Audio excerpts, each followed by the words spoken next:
Kanalımdan ve mutfağımdan herkese selamlar, sevgiler. Bugün sizlere mutfağımdan doğal antibiyotik tarifi paylaşmak istiyorum.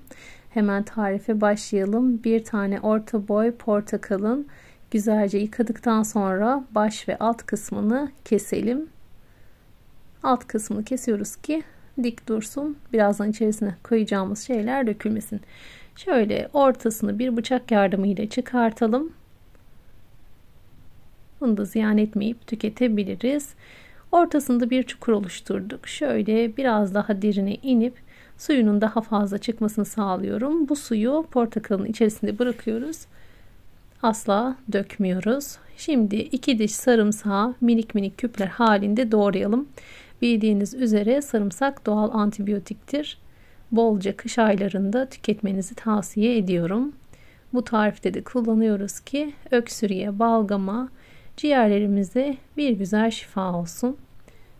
Doğramış olduğumuz sarımsakları portakalın içerisine ilave ediyoruz. Şöyle 2 parça zencefil kullanacağım. Yaklaşık 5-6 gram kadar diyebilirim. Miktarı arttırıp azaltabilirsiniz. Taze zencefil kullanmayı tercih ettim.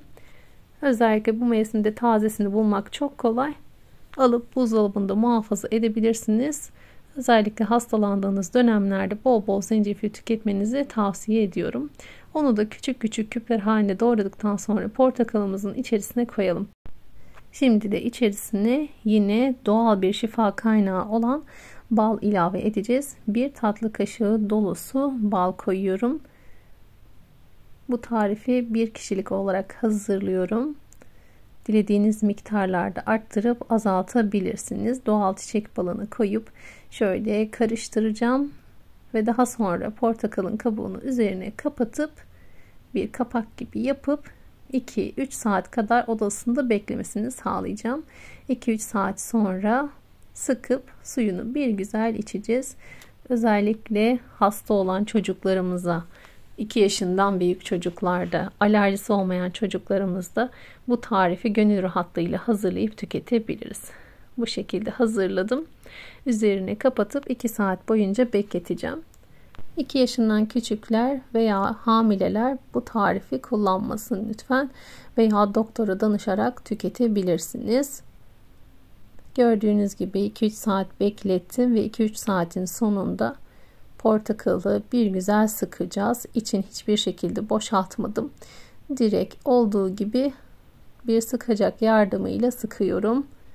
Zencefilin, sarımsağın, balın özü birbirine geçmiş durumda. Sıkıp bu suyu bir güzel hasta çocuklarımıza, hasta kişilerimize içirebiliriz. Solunum yolu enfeksiyonlarında bu tarifi gönül rahatlığıyla hazırlayıp tüketebilirsiniz. Öksürüğe, balgama çok iyi gelecektir. Posasını da iyice süzdürdükten sonra afiyetle tüketebiliriz. Deneyecek olanlara şimdiden şifa olsun. Ayrıca hastalık dönemlerinizde yarım portakalın üzerine 7-8 adet tane karanfili batırıp odanızda bekletirseniz odada oluşan mikropların, bakterilerin ölmesini de sağlayacaktır. Bu da aklınızda bulunsun. Tarifimi izlediğiniz için çok teşekkür ederim. Kanalıma abone olup yorum ve beğeniyle bana destek olmayı unutmayınız. Bir sonraki tarifte görüşmek üzere. Allah'a emanet olun. Hoşça kalın.